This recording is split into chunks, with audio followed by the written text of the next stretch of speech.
पहले मुख्तार अब्बास नकवी ने दिया था बयान, अगर बीफ खाएं बिना नहीं रह सकते तो जाएं पाकिस्तान। नकवी के बयान से जुड़े सवाल के जवाब में बोले रिजिजू। बीजेपी शासित कई राज्यों में बीफ पर लगाया गया बैन, गौ हत्या रोकने के लिए उठाया गया यह कदम। बीजेपी सांसद योगी आदित्यनाथ ने कहा, बीजेपी में मैनिफेस्टो में शामिल है गौ हत्या रोकना। देखिए, जन भावनाएं हैं और भारतीय जनता पार्टी के अपने घोषणा पत्र का एक हिस्सा है। समय आने पर कहीं ना कहीं इसमें कोई सकारात्मक फल अवश्य होगी। बीजेपी नेता शहनवाज हुसैन ने कहा, किरण रिजिजू के बयान को गलत तरीके से लिया जा रहा है। जो कहा जा रहा है वो नहीं था रिजिजू का भाव।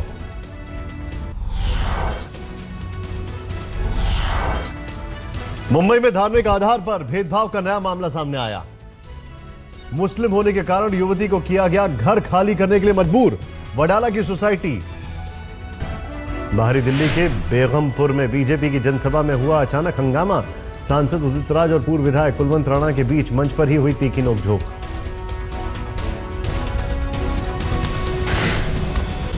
मंच पर मौजूद थे केंद्रीय मंत्री संजीव बालियान। बालियान ने की झगड़े में बीच बचाव की कोशिश, लेकिन करीब 15 मिनट तक होती रही दोनों में नोकझोंक। आनंद फानन में जल्दी खत्म करनी पड़ी सभा।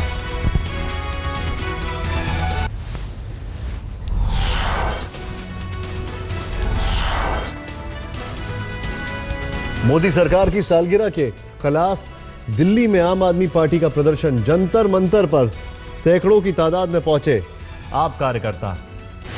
आम आदमी पार्टी की यूथ विंग कर रही है प्रदर्शन। कई विधायक और सीनियर नेता भी हैं मौजूद। आप नेताओं ने उड़ाए गुब्बारे। गुब्बारों पर लिखा, कहां है अच्छे दिन।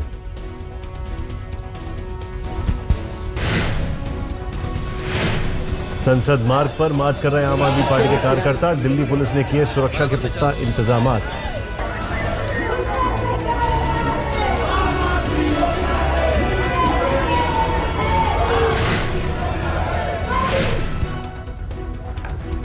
बाड़मेर से बीजेपी सांसद कर्नैल सोनाराम चौधरी का बेतुका बयान। पानी के लिए मची भगदड़ में बच्ची की मौत पर सवाल के जवाब में बोले, रोज गिरती है और मरती हैं लड़कियां।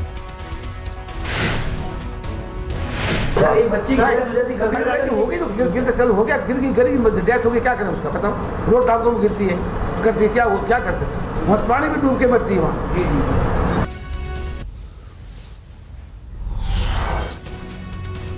मोदी सरकार की पहली सालगिरह का जश्न आज दूसरे दिन भी रहेगा जारी। 50 मंत्री देश भर में दौरे पर।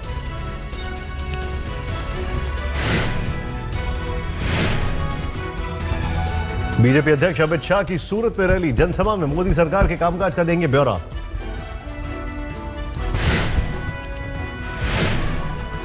गृह मंत्री राजनाथ सिंह को आज जम्मू के लिए मिली है जिम्मेदारी। विरोध का करना पड़ सकता है सामना। विरोध के लिए आज जम्मू में बंद।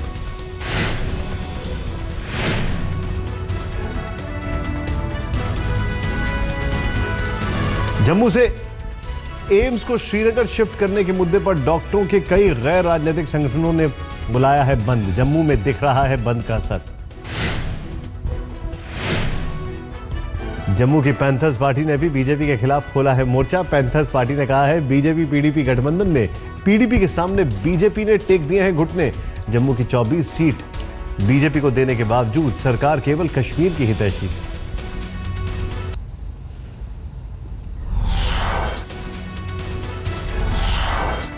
डीडी के किसान चैनल को प्रमोट करेंगे big B. Amitabh Bachchan. DD के अधिकारियों ने की खबर की पुष्टि। जल्द ही रेडियो और टीवी पर किसान चैनल के विज्ञापनों में दिखेंगे अमिताभ बच्चन। देश के पहले प्रधानमंत्री पंडित जवाहरलाल नेहरू की 52वीं पुण्यतिथि आज। शांतिवन पर राष्ट्रपति प्रणब मुखर्जी और उपराष्ट्रपति हामिद अंसारी ने दी श्रद्धांजलि।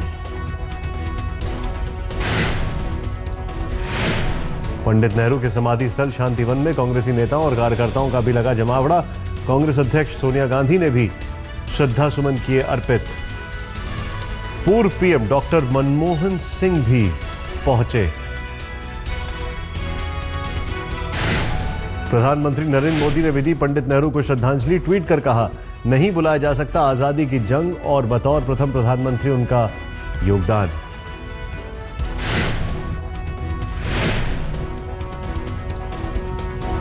मुखपत्र सामना के जरिए शिवसेना ने फडणवीस सरकार पर बोला हमला, लिखा महाराष्ट्र के उद्योग पड़ोसी राज्यों में जाने को मजबूर और फडणवीस विदेशी निवेश लाने में जुटे हैं।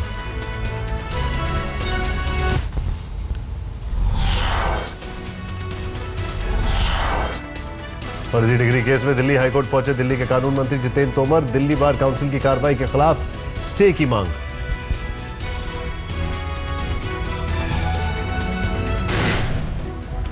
दो दिन की केरल यात्रा पर है राहुल गांधी, आज त्रिचूर में मछुआरों से मिले राहुल गांधी। राहुल ने कहा किसानों से जमीन और मछुआरों से समंदर छीन रही है सरकार। जनसभा को संबोधित करते हुए बोले राहुल गांधी, समंदर मछुआरों के लिए मां की तरह, मोदी सरकार छीनना चाहती है मछुआरों का समंदर, केवल पुरानी योजनाओं की रीपैकेजिंग का भी लगाया आरोप।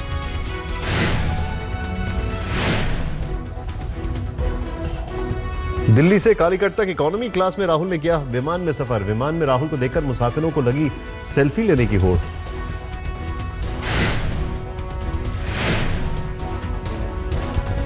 गुरुवार को अपने संसदीय क्षेत्र रायबरेली जाएंगी कांग्रेस अध्यक्ष सोनिया गांधी।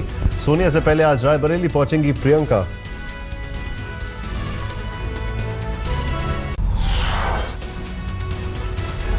उत्तर से लेकर दक्षिण तक देश में गर्मी से हाहाकार। आंध्र प्रदेश और तेलंगाना में गर्मी से मरने वालों की तादाद 1118 हुई। अकेले आंध्र प्रदेश में 852 लोगों की मौत। तेलंगाना में गर्मी से मारे जा चुके हैं 266 लोग। सिर्फ पिछले 24 घंटों में तेलंगाना में 301 लोगों की मौत। लू चलने से एक दिन के भीतर आंध्र में 221 लोगों की मौत। दिल्ली में भयंकर लू के बीच बीत गया एक और दिन। 45 डिग्री दर्ज हुआ अधिकतम तापमान। मौसम विभाग के मुताबिक अगले 2 दिन और गर्मी का कहर। छत्तीसगढ़ में गर्मी से लोगों का बुरा हाल। बिलासपुर में पारा 47 डिग्री तक पहुंचा। लू की वजह से सड़कों पर कर्फ्यू जैसे माहौल। कश्मीर के पुलवामा में एक पुलिस वाले से आतंकी ने लूटा हथियार। हाल के दिनों में ये चौथी घटना। दिल्ली पुलिस ने मानव तस्करी के एक रैकेट का किया खुलासा। शादी का झांसा देकर करते थे सौदा। यूपी के देवरिया सेंट्रल बैंक से 3.25 करोड़ की चोरी का आरोपी गिरफ्तार। एसटीएफ की टीम कर रही थी तलाश। गुजरात के भावनगर में 3 नाबालिग बहनों से रेप, 4 लड़के आरोपी। पश्चिम बंगाल के बीरभूम में 500 बम बरामद। टीएमसी समर्थकों की भिड़ंत के बाद छापेमारी में पुलिस को मिली कामयाबी। फोर्ब्स ने जारी की दुनिया की 100 ताकतवर महिलाओं की list. German chancellor Angela Merkel पहले नंबर पर, दूसरे नंबर पर हिलरी क्लिंटन। भारत की 4 महिलाओं के नाम भी 100 की लिस्ट में। यह है अरुंधति भट्टाचार्य, चंदा कोचर, किरण मजुमदार और शोभना भरतिया। साक्षी ने भी बनवाया है माही के नाम का टैटू। रविवार के मैच के दौरान दिखी पहली झलक। आईपीएल 8 में शानदार प्रदर्शन करने वाले सरफराज खान ने विराट कोहली की जमकर की तारीफ। कहा विराट से काफी कुछ सीखने को मिला।